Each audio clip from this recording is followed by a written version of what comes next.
Hi, you're watching CNBC TV18. I'm Archana Solanki. The countdown for the budget 2024 has started and we are traveling with our budget box across the country. Why? Because we want your voice to reach the finance minister. We want you to tell us what should be done in this budget. Today, I am at the Willingkar Institute of Management and I have with me some bright students who want to share their budget wish list with the finance minister. Let's get started. Hi, please introduce yourself and tell us what you want the finance minister to do.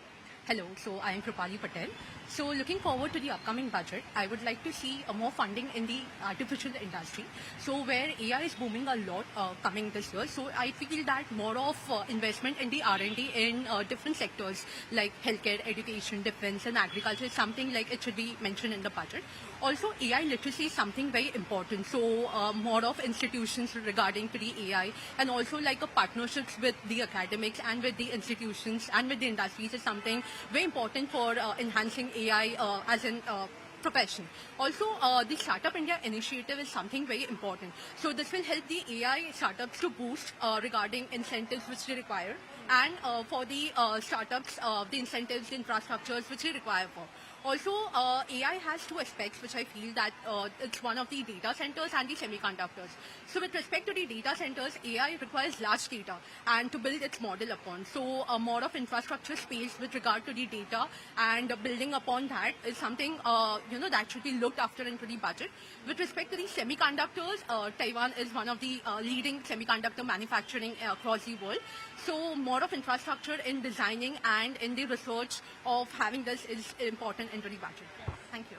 Hello, my name is Ananya. I'm a second year MBA finance student. So one of the major expectations I have from this budget is more investment in the research and development field. As we all know, currently it's just 0.6% of the GDP. So for any developed country to grow, R&D sector is one of the major backbones. So I feel that needs to increase. Also because it will aid in the Make in India initiative. And one of the major resources we have for a Viksit Bharat motto of 2047 is the infrastructure development. And although the infrastructure investment is significantly increasing, the pace of the infrastructure development is a little slow.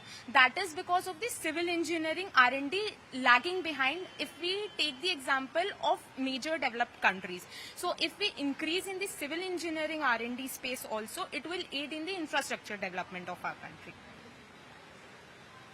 Hello, I am Aditya Chitai, student of Willingkar Institute. As a youth or student of the nation, job is something I look forward to and job creation is something I would be expecting from the government. There are sectors like production link schemes and everything schemes which can create jobs and prosper youth more. And as a part of working population of the nation, job is something which can help us to contribute more to the economy and boost the economy as a whole and help achieve India's $5 trillion economy dream very soon. So job creation will not only help India achieve its own growth but also help government reduce the unemployment rate, because post-pandemic or the year 2020 we have seen an increase in unemployment rate.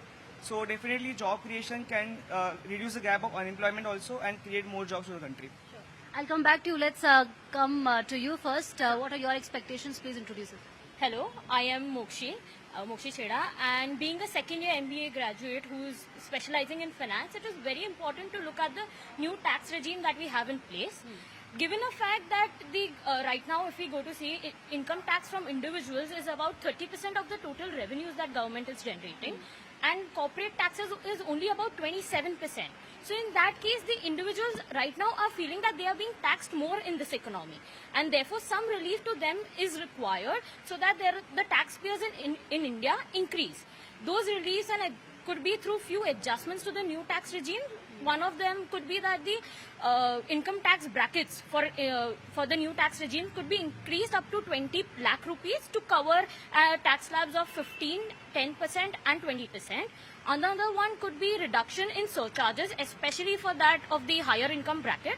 And also we could also reintroduce the deductions under Section 80, which could actually incentivize people to file their returns more. All of this will help us increase the disposable income of the individuals in this economy, stimulate consumer spending and aid the economic growth. But given the fiscal deficit concerns that we have right now, any major tax cuts are not foreseeable, but moderate adjustments could be seen. Yes, the income tax is a big concern and I think every tax people look forward to some relaxation on that front. Yes, please go ahead. Hello, my name is Aditya, and my expectation with this budget is more investment in development of quantum technologies. The last time the government of India invested was about 8,000 crores in 2021 budget, but looking at our competitive countries like China, US and Germany, that they are investing a lot more now, we should actually review the budget and include more budget for the development of quantum technologies, especially in quantum communication, simulation, and other things. This can really be helpful for our agriculture and manufacturing sector because they can boost from it. And apart from that, also a lot more investment in nuclear energy. We know that recently our Prime Minister had a deal with Russia for 6 more power plants. But I think the future after 50 years or 100 years is going to be nuclear energy. So we should ensure that more nuclear power plants should be created in this country. Thank you. My name is Anagha. As a student who would very soon venture into the job market, my skills and employability are two things which plague my mind very often, as is the case for I think countless other students in India. So having said that, I feel that our government does a commendable job in terms of education for primary as well as secondary. But in terms of the skills that we require for the job market, I think that's where we somehow lack. And the 18 to 35 age group makes up about 42%. These are the numbers I think for 2023. So we have a huge number which could contribute to the coming sectors. And for the Pradhan Mantri Kaushal Yojana, which is the Skill India as well as the skill universities are developed under this scheme, we had about 60. So the 42% makes up to about 60 crores. People in India, of which last year only about 1.4 crore were able to, the government is only able to upskill only 1.4 crore of them.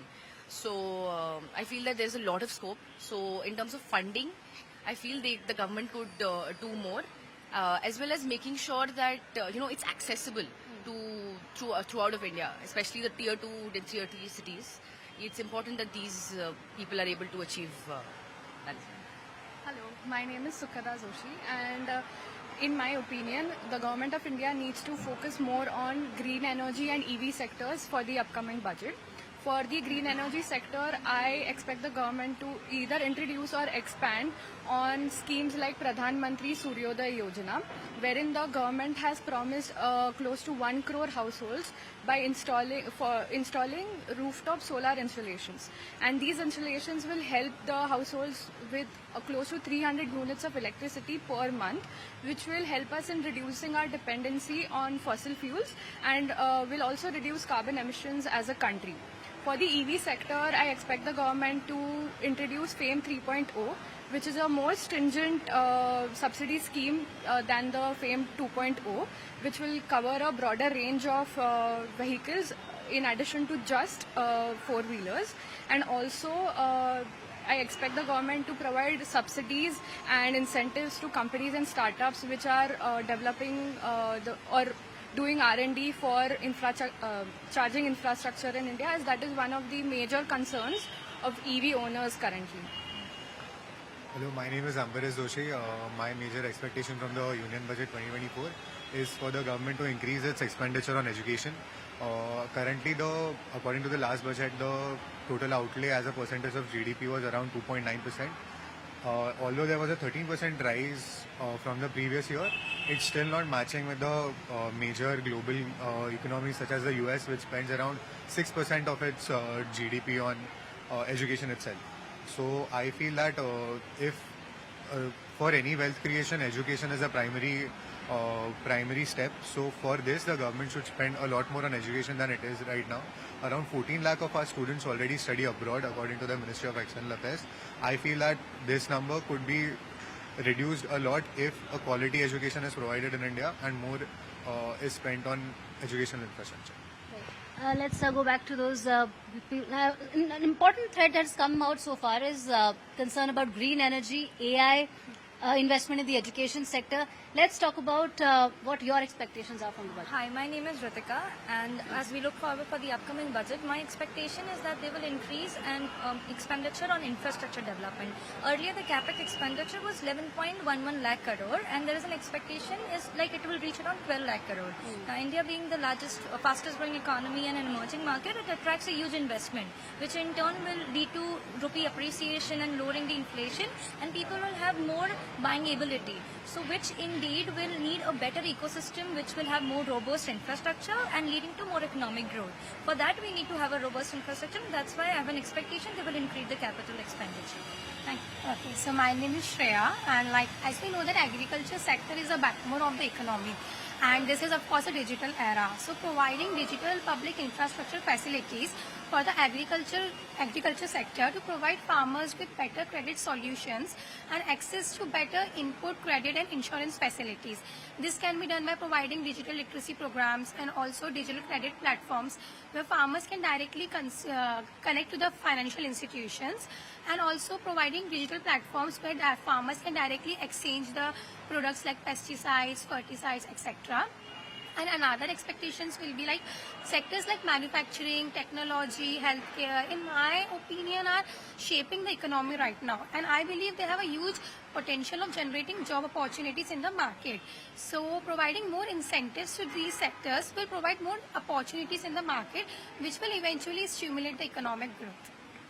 All right, so the young minds have spoken. So this was the budget wish list of these MBA students. All eyes are on budget 2024. Our coverage continues, and we will continue to get you the voices of people from across the country. Thank you for watching this special broadcast.